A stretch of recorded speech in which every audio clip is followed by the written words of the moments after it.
Out of all of the parts on your bike, your chain is by far the one that requires the most cleaning and maintenance in order to make it last as long as possible, but crucially, not wear out the other components too. Now, in the past, I've showed you loads and loads of different cleaning methods for your chain. Some simple ones and some more complicated ones. But in this video, I'm going to show you another simple method that will get your chain looking like new for less than the price of a new one. For this cleaning method, you're going to need some gloves, the tools to remove the chain from your bike, so some quick link pliers or a chain tool, some cloths or rags to wipe everything down afterwards, 3 or 2 glass jars. You're going to need to use your favourite degreaser. This is the one I'm using. You'll need a mild soap or your general purpose bike cleaner, such as this. And then finally, you're going to need some clean water to run everything through. Thankfully, here at GCN Top Secret Mega Base, we got the stuff on tap. So this is going to be a simple 3-stage cleaning process. Oh, and for those of you who are poised at your keyboard waiting to type in, oh, just wax your chain, it's so much easier. No, because not everyone wants to do that, myself included. There's lots of us that are just quite happy with our usual lube and clean methods. And at this stage, I should probably also point out that you don't have to use tomato and basil or Italian style white lasagna sauce jars. That's just the flavour I've gone with for today. First thing you're going to need to do, put your gloves on and remove the chain from your bike. Thankfully, I'm already a step ahead of myself. Then you can get your first jar and fill it about halfway up with your degreaser. Now this is a good point to note, is why you don't need to get a massive jar, because you're just going to use loads more degreaser than what you actually need to. At this point, take the lid off of your jar, put the chain inside, and then go to town, shaking it like mad to really agitate the chain and get the degreaser in between all the links, the pins and the rollers. Give it a good shake, leave it for a minute, give it a shake again, and then you're ready to move on to the next stage.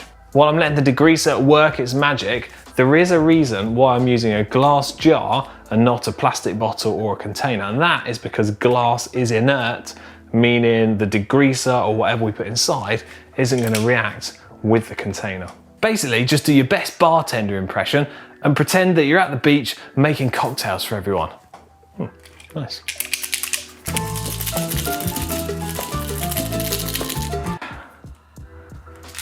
Make a racket. Okay, so that's been working its magic for a few minutes now. So I can take the lid off. I've got my cloth laid out on the side here, and then get hold of my chain without trying to make a mess out of everything. And then carefully, as I'm removing it, let a lot of the degreaser drip back into the jar, because I don't want to make too much mess. Place that up and over onto the old rag that you've got.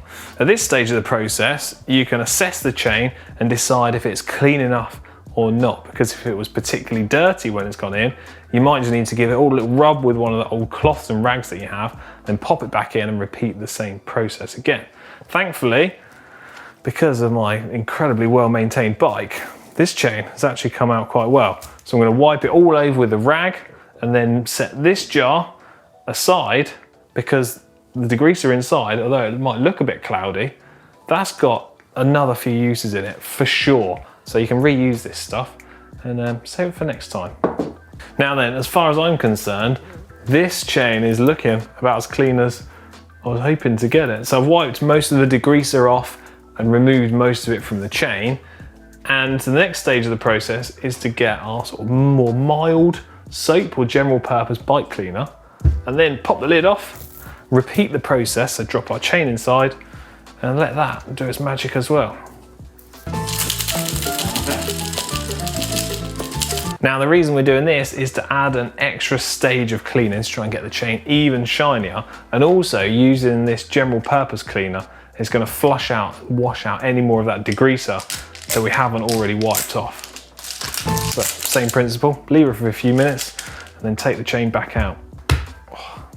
So next up, remove the lid, and then just like we did with the jar with degreaser in, we need to carefully remove our chain from the general purpose cleaner, let as much of it drip back into the jar as we can, and then we're going to place it onto a clean rag, not the one that is got all the degreaser in that we've just used. So I'll leave that to dry for a second, and then at this stage, If you've got 3 jars, you can put the lid back on this one, save it ready to go for next time. However, I've only got 2 jars, which means I need to get rid of the liquid inside here. But if you're using the general purpose cleaner like I am, the degreaser, and a readily biodegradable chain lube, you should be okay to pour this stuff down the drain. But you do need to check with the regulations for the area that you live in. Now, if you're not using a biodegradable cleaner, then you're going to have to go to your local recycling centre, and they'll have containers where you can dispose of the sort of nasty stuff that's inside here. Right, I'm going to wipe the chain off. Let's go find some water. We can just get some fresh water, rinse out the jar, get all that soap and stuff out, and then just fill the jar back up halfway.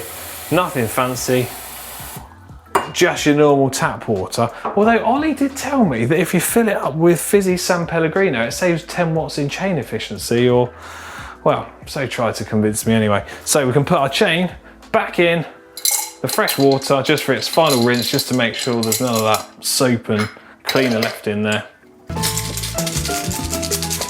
Quick little shake, we don't need to do loads on this. Open the jar up, the water's still clear. Don't make a mess in your kitchen sink, be in trouble. Let that all drip off, and then I need to make my way back out to the garage, wipe everything off and dry the chain off. Don't try and dry it off in your oven, makes your dinner smell weird. So that's another method of how you can go about cleaning your chain. I know there's lots of different ways to do it, and they're all kind of personal preference. So let me know how you clean yours. Anyway, I've certainly had a fantastic time. I hope you have as well. Don't forget, like, subscribe, comment, all of that jazz. It really helps support the channel. See you later.